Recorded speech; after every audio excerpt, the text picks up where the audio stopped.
My dad said the mainland was too dangerous for us, but at 31, I learned why he really brought me to this island. I was 31 years old the first time I stepped off the island, not for a trip, not for supplies, but because everything my father told me for 27 years was a lie, and I needed to see the truth with my own eyes. My father brought me to Caden Island when I was 4. Population 43. One dock, one general store, one ferry that came twice a month that my father made sure I was never around when it arrived. He told me we moved here because the mainland wasn't safe for people like us. He said our family had enemies, powerful ones who wanted to hurt us. He said my mother died in a car accident caused by people trying to send a message. He said my grandparents blamed him for her death and wanted to take me away. He said we only had each other, and that was enough. I believed every word, because what else could a 4-year-old do when his father was the only voice he ever heard? He homeschooled me using outdated books and his own twisted lessons. Cities were war zones filled with addicts and criminals. Strangers were predators waiting for easy targets. Technology was government surveillance designed to track and control. The mainland was a place where people disappeared in the middle of the night and nobody bothered to look. I grew up terrified of a world I'd never seen, grateful for the tiny island that kept me safe. I worked at the dock from 16, loading cargo and fixing boats, earning just enough to help pay for our cabin. No college, because he said mainlanders would mock my island education and I'd never survive their cruelty. No relationships, because he said women from outside would manipulate me and leave me broken like his own family did. I thanked him for protecting me. I thought he saved my life. Then last fall, a woman arrived on the Tuesday ferry asking for David Rowe. That was my father's name before we came here, before he erased everything and started over. She was around 55 with tired eyes and hands that wouldn't stop trembling. When she saw me, her whole body froze. She stared at me like I was something precious she lost and spent her entire life trying to find. Before I could ask who she was, she pulled out a worn photograph from her coat pocket. A little boy on a beach holding hands with a woman whose smile looked like relief. The boy was me. The woman looked exactly like her, just younger, just happier, just whole. She said one word, son. My father came running from the cabin, his face twisted into something I had never seen in 31 years. Pure rage mixed with animal fear. He grabbed my arm hard enough to bruise and told me to get inside, but she didn't run. She screamed that he stole me, that he beat her for years, and when she finally built the courage to leave,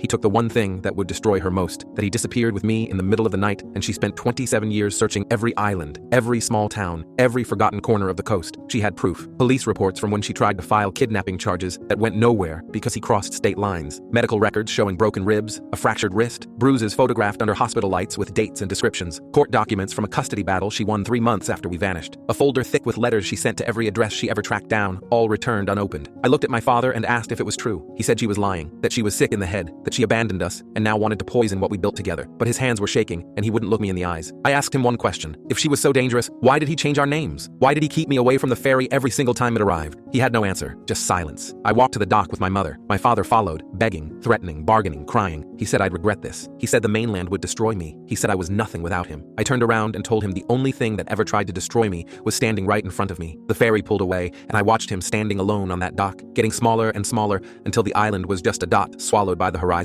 My mother and I live on the coast now. My father still lives on that island, alone, forgotten,